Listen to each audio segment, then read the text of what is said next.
اسی طرح جو کچھ لوگ اپنے عالموں کو، اماموں کو، پیروں وغیرہ کو ان کے قول کو زیادہ امپورٹنس دیتے ہیں اور قرآن اور سنت کو پیچھے چھوڑ دیتے ہیں، تو ان سب کو بھی اپنی اصلاح کرنے کی ضرورت ہے اور صحیح علم میں ہدایت حاصل کرنے کی ضرورت ہے نا؟ تو خلاصہ کیا ہوا اس آیت کا؟ یہی خلاصہ ہے کہ جب انسان کو قرآن اور سنت کی طرف بلایا جائے تو پھر اس میں حجت بازی نہیں کرنی چاہیے، اس کو مان لینا چاہیے اور اس پر عمل کرنا چاہیے۔ جی چلیے آیت 105 پر آ جاتے ہیں۔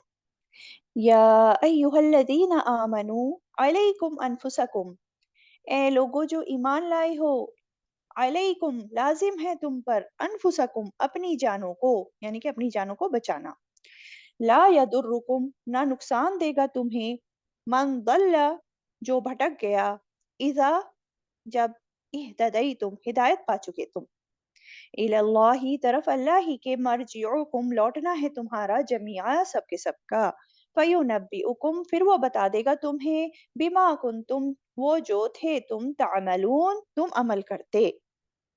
دیکھیں کس کو خطاب ہے یہاں؟ ایمان والوں کو۔ یا ایہا الذین آمنو، اے لوگ جو ایمان لائے، ہم سب سے کہا جا رہا ہے، تو غور سے سنیں کیا بات بتائی جا رہی ہے۔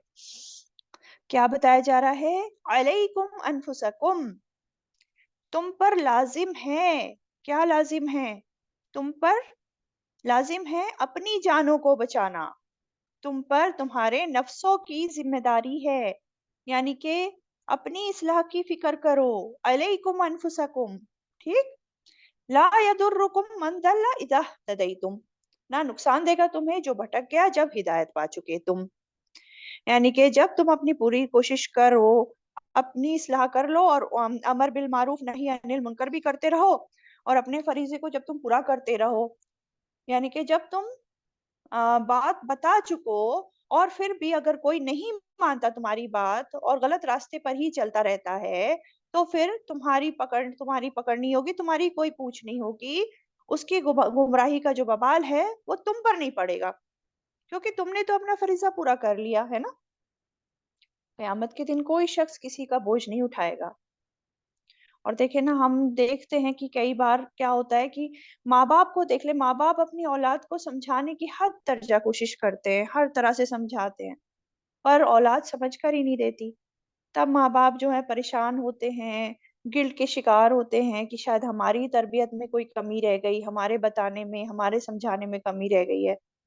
تو اصل میں دیکھیں بچے کبھی کبھی بہت زیادہ جو ہے ضدی ہو جاتے ہیں، ان کو جو ہے کسی بھی طرح سمجھا لو، پیار سے سمجھا لو، مار سے سمجھا لو، دلیل دے دے کے سمجھا لو، لیکن وہ اپنی ہی مرضی کرتے ہیں، سدھر کے ہی نہیں دیتے ہیں۔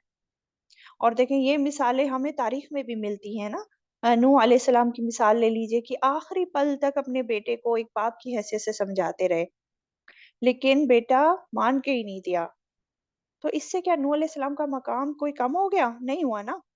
اسی طرح آپ دیکھیں، آپ صلی اللہ علیہ وسلم کو دیکھیں، چچاؤں کو، اپنے قریبی رشتے داروں کو دعوت دیتے رہے، سمجھاتے رہے، تو کیا سب ایمان لے آئے ان کی دعوت پر؟ سب تو نہیں لائے نا۔ تو اس سے آپ صلی اللہ علیہ وسلم کی شان میں تو کوئی کمی نہیں آئی نا، ہے نا؟ تو اسی طرح جب آپ کا جیسے ہم موسٹ آف ہم سبھی کے ساتھ ایسا ہے نا کہ ایک زندگی کا جب بڑا حصہ غفلت میں گزرا، اور اب جب جو ہے آپ اور ہم دین پر قائم ہو گئے اور آپ دوسروں کی اصلاح چاہتے ہیں، تو اگر آپ کے گھر والے آپ کی بات نہیں مانتے تو اس میں آپ کو نہیں پکڑا جائے گا، اس کو آپ کی پکڑنی ہوگی، کیونکہ آپ نے تو اپنی ذمہ داری ادا کر دی، فرض جو ہے پورا کر دیا ان کو بتا بتا کر، ہے نا، سمجھا سمجھا کر۔ تو اس لیے جب ایسا ہو تو کیا کرنا چاہیے؟ معاملہ اللہ تعالیٰ پر چھوڑ دے، کیونکہ ہدایت دینا اللہ کے ذمہ ہے، دعا کرتے رہیں، اپنا کام کرتے رہیں، اور گلٹ کے شکار نہ ہو، غم میں نہ پڑے رہیں بس، ہے نا۔ تو اس لیے یہاں سمجھایا جا رہا ہے کہ اپنی فکر کرو، دوسروں کے غم میں اتنا نہ گھلو کہ اپنی آخرت خراب کر لو۔ تمہارا کام ہے سمجھانا، ہدایت دینا اللہ تعالیٰ کا کام ہے۔ یہاں پہ جو فرمایا نا علیکم انفسکم، اچھا یہ جو علیکم انفسکم ہے، اس کے کئی معنی لیے گئے ہیں۔ پہلا معنی تو یہی ہے کہ اپنے نفسوں کی اصلاح کی فکر کرو، یعنی دوسروں کے اعمال کو دیکھنے کی بجائے اپنے اعمال اور اخلاق کی فکر کرو۔ اس کا ایک رخ یہ بھی ہوتا ہے کہ ہم جو ہے نا بس یہ دیکھتے رہتے ہیں فلاں ایسا ہے، فلاں ایسا ہے، معاشرے میں اتنا بڑا بگاڑ آ گیا ہے، دوسرے پر تنقید ہی تنقید کرتے رہتے ہیں بس۔ تو دوسروں پر تنقید چھوڑ دو، اپنی فکر کرو کہ ہمارے اعمال خراب نہ ہو۔ اب اس کا یہ مطلب نہیں لینا کہ امر بالمعروف جو ہے وہ کرنا چھوڑ دیں، مطلب یہ ہے کہ دوسروں کی غلطیوں کو ہی ہر وقت نہ دیکھتے رہو، بلکہ اپنا جو کرنے کا کام ہے وہ کرو۔ ٹھیک ہے، ایک تو یہ معنی۔ دوسرا معنی کیا ہے؟ خود کو معاصی یعنی کہ گناہوں سے بچاؤ، یہ معنی ہے۔ تیسرا معنی اس کا کیا آتا ہے کہ تم پر تمہاری جان کا معاملہ لازم ہے، دوسروں کے گناہوں کا تم سے مواخذہ نہیں ہوگا۔ ٹھیک، پھر چوتھا معنی یہ لیا جاتا ہے کہ تم اللہ تعالیٰ کی اطاعت کرو۔ ابن عباس رضی اللہ تعالیٰ عنہ اس آیت کی تفسیر کے بارے میں کیا کہتے ہیں؟ وہ کہتے ہیں کہ اللہ تعالیٰ فرماتا ہے کہ جب میں اپنے بندے کو حلال یا حرام سے متعلق کوئی حکم دیتا ہوں اور وہ اس میں میری اطاعت کرتا ہے، اور جو میں اس کو حکم دیتا ہوں اور میرے حکم پر چلتا ہے، تو اس کے بعد کسی دوسرے کی گمراہی اس کو نقصان نہیں دے سکتی۔ ابن عباس رضی اللہ تعالیٰ عنہ وہ بھی یہ بھی کہتے ہیں کہ اس کا معنی جو ہے نا، اس آیت کا معنی، یہ اس پارٹ کا معنی آخری زمانے میں آئے گا، یعنی جب تک تمہاری بات کو قبول کیا جاتا رہے تم نیکی کا حکم دیتے رہو، بس جب تم مغلوب ہو جاؤ یعنی کہ لوگ تمہاری بات سنے ہی نہ، تو تم اپنی فکر کر کے اس کو لازم کر لو۔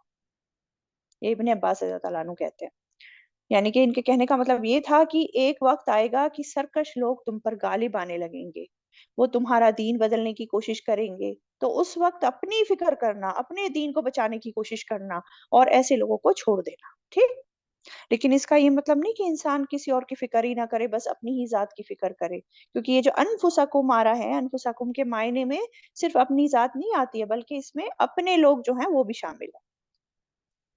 تو اس لیے امر بالمعروف تو کرنا ہی ہے، اس سے نہیں روکا جا رہا ہے، بلکہ یہ سمجھایا جا رہا ہے کہ انسان اپنی پوری کوشش کرے، لیکن پھر بھی اگر کوئی نہیں مانتا تو پھر پریشان نہ ہو، کیونکہ ہدایت دینا اللہ تعالیٰ کے ہاتھ میں۔ امر بالمعروف نہیں چھوڑنا کسی بھی حالت میں، کیونکہ امر بالمعروف چھوڑنا اللہ تعالیٰ کی ناراضگی کا سبب بنتا ہے۔ حدیث میں آتا ہے، آپ صلی اللہ علیہ وسلم نے فرمایا، بلا شبہ لوگ کسی کو ظلم کرتا دیکھیں پھر بھی اس کا ہاتھ نہ پکڑیں تو قریب ہے اللہ تعالیٰ ان سب کو عذاب کی لپیٹ میں لے لے گا، سب کو۔ ایک اور روایت میں آتا ہے کہ جس قوم میں اللہ کی نافرمانی کے کام ہو اور وہ انہیں روکنے پر قادر بھی ہو مگر منع نہ کرتے ہوں، تو قریب ہے کہ اللہ اس سبب سے سب کو عذاب کی لپیٹ میں لے لے گا، سب کے سب پھر اس عذاب میں پھنس جائیں گے۔ تو اس لیے امر بالمعروف کرتے رہنا ہے۔ ٹھیک، آگے فرمایا، الی اللہ مرجعکم جميعا، طرف اللہ ہی کے لوٹنا ہے تمہارے سب کا، سب کی واپسی اللہ تعالیٰ کی ہی طرف ہے، اور جب اللہ تعالیٰ کی طرف واپسی ہے پھر کیا ہوگا؟ فَيُنَبِّئُكُم بِمَا كُنتُمْ تَعْمَلُونَ، پھر وہ بتا دے گا تمہیں وہ جو تھے تم عمل کرتے۔ تمام اعمال، چھوٹے ہوں بڑے ہوں، خیر والے ہوں شر والے ہوں، تمام کے تمام سے اللہ تعالیٰ تم کو آگاہ کر دے گا، اور پھر ان کے بیس پہ صحیح صحیح فیصلہ بھی کر دے گا۔ بما کنتم تعملون، تو خلاصہ کیا ہوا اس آیت کا؟ سب سے پہلے تو یہی ہے کہ اپنی اصلاح کی فکر کرنی چاہیے سب سے پہلے، اور پھر دوسرے لوگوں کی، کیونکہ آیا نا، یا ایھا الذین آمنوا قوا انفسکم واہلکم نارا، اپنے آپ کو اور اپنے گھر والوں کو آگ سے بچاؤ، اسی میں انسان کی نجات ہے۔ پھر اور کیا پتہ چل رہا ہے کہ اگر آپ کا بس نہیں چلتا تو پھر انسان خاموشی اختیار کر لے، اپنے گناہوں پر روئے، اپنا تزکیہ کرتا رہے اور اپنا محاسبہ کرتا رہے۔ اور پھر یہ بھی بات ہے کہ دوسروں کو نصیحت کرنے سے پہلے خود کو نصیحت کرے انسان، ایسا نہ ہو کہ دوسروں کو تو بس خیر سکھاتا رہے اور خود کو بھول جائے، ورنہ وہ کیسا ہو جائے گا؟ ورنہ اس کی مثال ایسی ہوگی جیسے کہ ایک چراغ ہوتا ہے، وہ دوسروں کو تو روشنی دیتا رہتا ہے لیکن خود جل کے رہ جاتا ہے۔ تو اس لیے دوسروں کے ساتھ ساتھ اپنی بھی اصلاح کرتے رہنا ہے۔ ٹھیک ہے، اور دیکھیں قوم کی اصلاح جب ہے، کب ہوتی ہے؟ جب اپنی ذاتی اصلاح انسان کرے، مطلب قوم کی اصلاح شروع ہی اس سے ہوتی ہے جب ذاتی اصلاح کرے گا۔ ہر انسان اگر اپنی اپنی ذمہ داری لے لینا، صحیح کام کرنے کی ذمہ داری، غلط سے بچنے کی ذمہ داری، تو مجموعی طور پر جو ہے معاشرے کی اصلاح ہو جائے گی خود بہ خود، ہے نا؟ پھر اور کیا بات پتہ چلی ہے؟ انسان اپنے عیبوں کو ضرور دیکھتا رہے، انسان اپنے عیبوں کو دیکھتا رہے،